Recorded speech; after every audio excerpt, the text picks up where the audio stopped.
Madison's Theater Leela's latest production has been called Brave and Beautiful when staged earlier this month in Milwaukee. The Mojo and the Sayso opens tonight in Promenade Hall in the Overture Center. We go backstage with Bruno now with a look at this powerful play. That I don't run away, that I rush to your side, that I put your bodies in mine. I keep telling you that. The play was written in the 80s, and it's a piece about one family's tragic loss. An African-American family loses their 10-year-old son to a police shooting.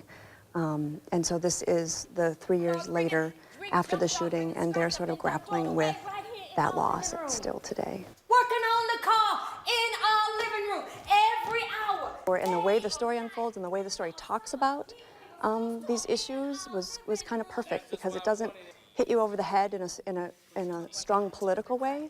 It's really about getting to the core of this family and the healing that needs to happen. And I feel like it's a beautiful artistic way into these bigger issues that we see the headlines of these stories, but we don't hear as much as I think we should. What's happening in the family, the brother, the mother, the father. It's a car. I told you 200 times before, don't call my car out of its name. Please don't badmouth my car. It's a tough story, and it's a story that's continuing to go on. And so I feel a great responsibility and a great privilege to try to represent those parents who are dealing with this. And that's what this story is about. We hear the stories, but now we're talking about the people that it affects, the family that it affects, and what that does to their day-to-day life, and how do they possibly get through. Because it is a real thing, and if we see it as a real thing, maybe conversations can help change that. Today is Linus's anniversary. Linus is dead.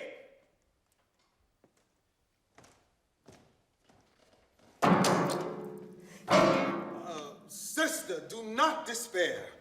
Linus is near us, though unseen, and his spirit depends on us to remember him in special ways. I play the pastor. It's really difficult for me to talk about the role without giving certain things away. It's just like one of those moments in this show where something changes, and it's the thing that, I don't know if people realize, but it's one of the things that you're kind of waiting for. But I do play the pastor, and he has a very close relationship with Awilda.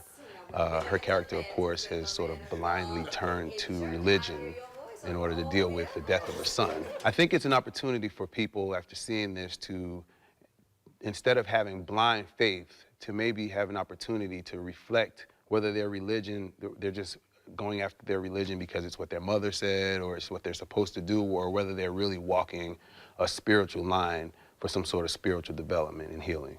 See, you're still working on your car? Imagine that. Looks like you'll even be finished soon. Don't touch him. So Blood is a character that is, conflicted. He lost his little brother, and through that, he is finding his solace, or I think redemption, within the streets. That sense of going into the gang life. So you liked it down in Mexico? I didn't get into any trouble with the police, if that's what you mean. Then why'd you come back? I do think that it's a story that's necessary in Madison, and I want the audience to find that challenge and really listening and resonating with what the story brings out of the actors and out of the story as a whole. You were with him when he got killed, but you don't tell what really happened. You know something, Walter? You be okay once you get yourself together. Axe is the father of the family, the head of the household, and is somewhat of a tortured man. So he's been grappling with that, and this is somewhat where he finds his escape. This car is somewhat a result of the dysfunction and how he's kind of handled it. I feel really fortunate as a father to get a chance to respond to something that I actually have conversations with my son about on a weekly basis, which is, what do you do when a police officer pulls you over? What do you not do when a police officer pulls you over? And, I have some pictures of my own family up here on the stage too. So it's much more of a personal experience for me. I feel that an audience coming to this, I feel that an actor being a part of this, as a community, this event as it's happening is so immediate and so primal to what we're dealing with as a country right now. It is at the root of what we're dealing with as a nation in all kind of areas of life. So to get the opportunity to speak to it from the platform on which I feel I speak best, which is on the stage, is an absolute amazing opportunity.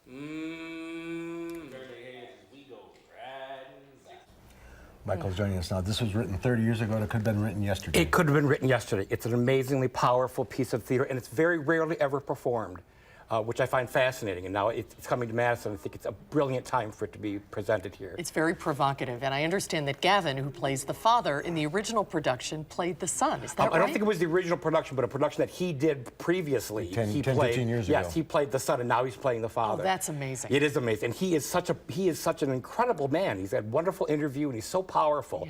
Yeah. He's really a fascinating actor. And this is going to resonate with Madison audiences. Absolutely.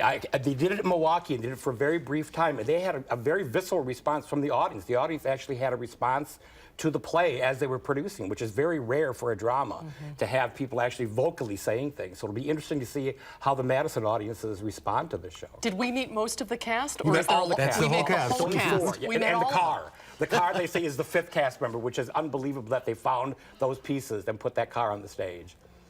Unrelated to all this, 20 years ago today, Hotel Washington burned down. That's correct, 20 years ago today. You performed there all the time. Yeah, I was in the barber's closet for many, many years doing Harry and Bruno stand-up comedy back in the old barber's closet. I miss that hotel desperately. Bring back a lot of memories. 20 years, Yeah. time flies. Yes, indeed. And Mojo and Sayso is at the Promenade Hall, as we mentioned, at Overture Center tonight through Sunday. Go to overturecenter.org for tickets. And next week you head to Sun Prairie. Yes, Sun Prairie, moon over Buffalo. Oh, a little different. A little different, a little comedy to lighten up everything next week. All right, have a great weekend. Thank you, have a good weekend. Great job, Michael. Thank you.